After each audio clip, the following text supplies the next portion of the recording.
All right, so we're gonna get into how to make these nice knit chunky blankets. This is the first one I made and now I'm kind of on a roll. So welcome to the high stakes world of yarn.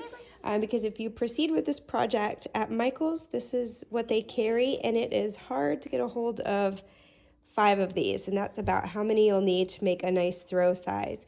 The important thing you want to look for is this jumbo size on the package, because this is a thinner yarn and it gives a completely different look than the thicker chunky yarn. So you'll need about 5 of these if you want to make a throw size blanket, and this little piece right here is about what one package is going to get you lengthwise. And of course you can customize how long, wide, customize all the dimensions. But right now you're looking at about $40 for a blanket of this size. And that's much more reasonable considering they go on Etsy for sometimes upwards of $125. So I am on a roll with making a few different colors. Right now at Michael's they are buy 2 get 1 free. So I'm thinking if you just want to do 6, you can have a nice size throw, a nice long one to cover your legs and feet for winter. So let's get into actually how to do this. Okay, so you're starting with your ball of yarn and you want to leave a length for a tail. This is going to be excess that you can tuck in at the end, and then if you need to make some adjustments. But you're going to create a loop, and then this is going to flip around, and you're basically just creating a little slip knot. So I made mine about, I guess, the width of my fingers. So you're starting with this knot, you have a little tail, and then what you're gonna do is start with your loop, and your loop is going to come across your working ribbon. So your tail is kind of like, this is just excess for the end. So you have your loop, you're gonna lay it across your working ribbon, and then you're going to create another loop. So loop, create another loop. And then you're gonna take this new loop and you're gonna create another loop. And you're going to keep going across like this. And this is going to determine the width of your blanket. So you want to try to keep your loops about the same. And I know that that's just kind of eyeballing it, but just do the best you can. So I'm actually going to create, I was reading up and they said basically 15 to 25-ish is deal. I've actually been doing 26 because that's what we did at the workshop. So I'm going to go ahead and do my 26 across. So I've made my loops, and the way that you count them is simply to count the top or the bottom of each loop. So 1, 2, 3, 4, 5, 6, 7, 8, 9, 10, and so on and so forth till you get to the end. In this case, I did 26. So I'm going to flip my little pretzel roll over, and then this is actually where we're going to create loops to come down into the blanket. So I'm going to take my yarn, and it's a little bit hard to explain, but this middle spine from my loops, I'm actually going to pull my yarn through and create a loop down. So then here on this next one, hopefully you can see this. So here's the middle of the pretzel, and then I take my working yarn and I actually just pull and create a loop. And you'll go on and do this the whole way through on this first part. Now this is the part of the blanket that is going to take you the longest. Just get everything set up. But it actually goes pretty quick. So I'm just kind of pulling on this just a little bit to make sure it's snug. And you're gonna do this throughout all of your loops.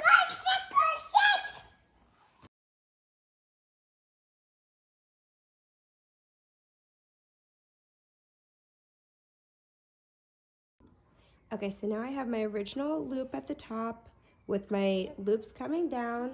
Thank you. And I've reached the end. So what do you do at the end? So I'm gonna take my working ribbon, yarn.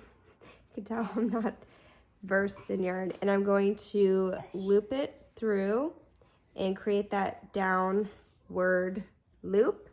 And then I'm actually going to do it again for this end.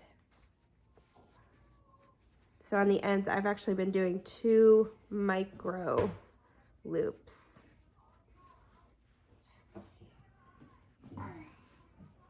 So now that's giving me length going down this way. So then you just start over again and create more loops. So I go in through the bottom and create another loop. And the key is to try to keep this a little bit straight and to try to keep your loop size consistent, but don't worry too much about it, because once the blanket's all put together, if there's little variances, you really can't tell. If there's large variety of sizes all over the place, then you might be able to see that. But all in all, it's a pretty big, cozy blanket, so it all kind of just mushes together for the most part. All right, so I'm going to continue doing this next row.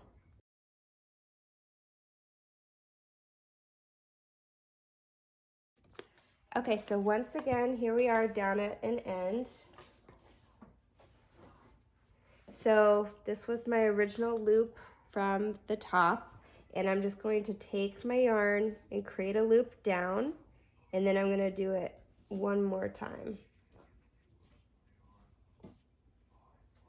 Sorry if that's hard to see. So that's 2 loops down, and that's creating my length again. So then I'm just going to, thank you, baby. I'm just gonna snake this back around and then continue making my next layer.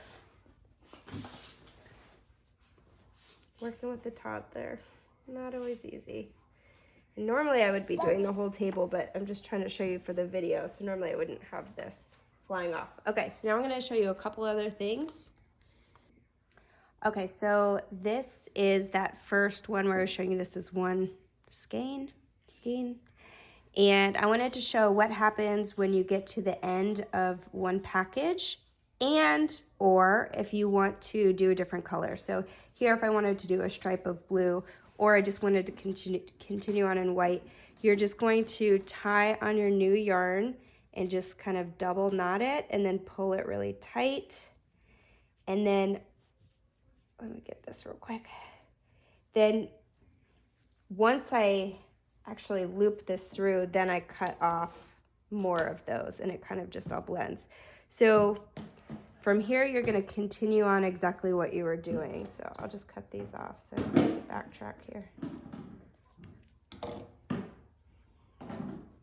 So then I'll just keep going, and I'll have this really pretty new row in a different color.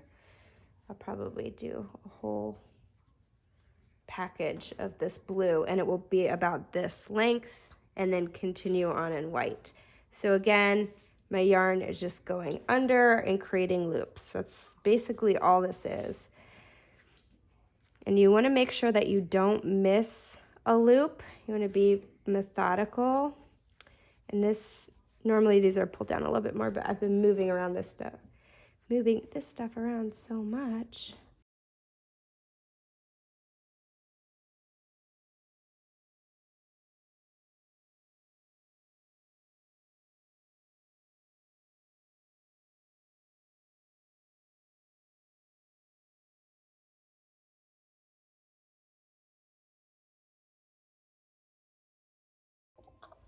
Okay, so I'm gonna have my assistant help me here, but let's pretend that you've finished your entire blanket and you're ready to complete it. What you're actually going to do is you're going to create or take 2 loops from your bottom row and take your working ribbon and thread it through to create a loop. Then you take this new loop that you created, you're going to grab the next loop in succession.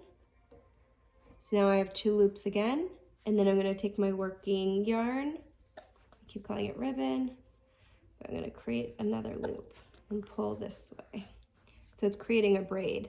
So again, 2 loops, take my yarn, go thread it through, create another loop. Grab another loop, so I have 2 loops, thread it through, I have a new loop. That's right, baby. 2 loops, thread it through, create another loop. So you're gonna do this the whole way across. 2 loops, grab your yarn, thread it through. Those are my eyelashes, honey. And if you can't remember what you're doing or can't concentrate, it just helps to repeat the process. So 2 loops, working yarn, thread it through. 2 loops, working yarn, thread it through. And the cool thing about video is you can always just rewind to watch again and again until you get it. All right, so I'm going to work my way down to the end here so I can show you what to do with your tail.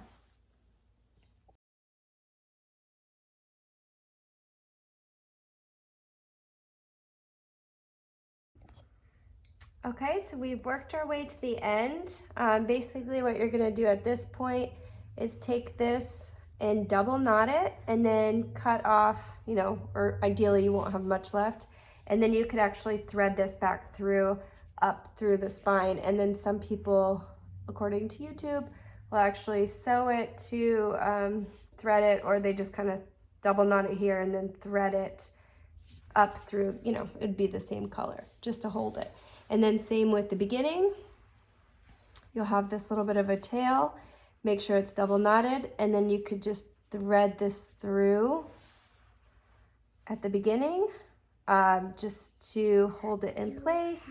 And then if you ever needed a little bit extra or you need to like unwind some of it, you can do that. So then you have a completed end, and obviously leave this tucked in. But that is basically that. So imagine this full size, like I'm gonna undo this so I can continue on. But this is the gist of it, and it just looks so pretty. Look at that, and it's very soft.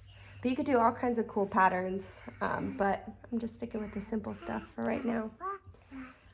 All right, hope that helps. Okay, so just a quick recap on all of the knots that you'll need. So to start, you just create your slip knot. And this is where you're going to lay it over your working yarn and just create loops. Once you have your loops, you're going to flip it over, and this is where you're going to create your offshoots by going down the spine of your loops. So I think it's easier to do it by feel than by looking. So I just kind of dig my finger in there and grab it. And then you just want to pull it, make sure that you're staying in a straight line. Once you do your rows, so I have my offshoots here. Here's my original end. I just tuck my yarn through to create that next row. And let's just say this is the end of the blanket, then you're doing the 2 loop process. So you grab your 2 loops, you thread the yarn through to create a new loop. 2 loops, grab your yarn, create another loop. 2 loops, grab your yarn, create another loop, and you just keep going until you get to the end where you can double knot it and thread some of the yarn through so you don't see the tail. And that's all there is, guys. Those are just the main ones that you need to know to start and finish a blanket.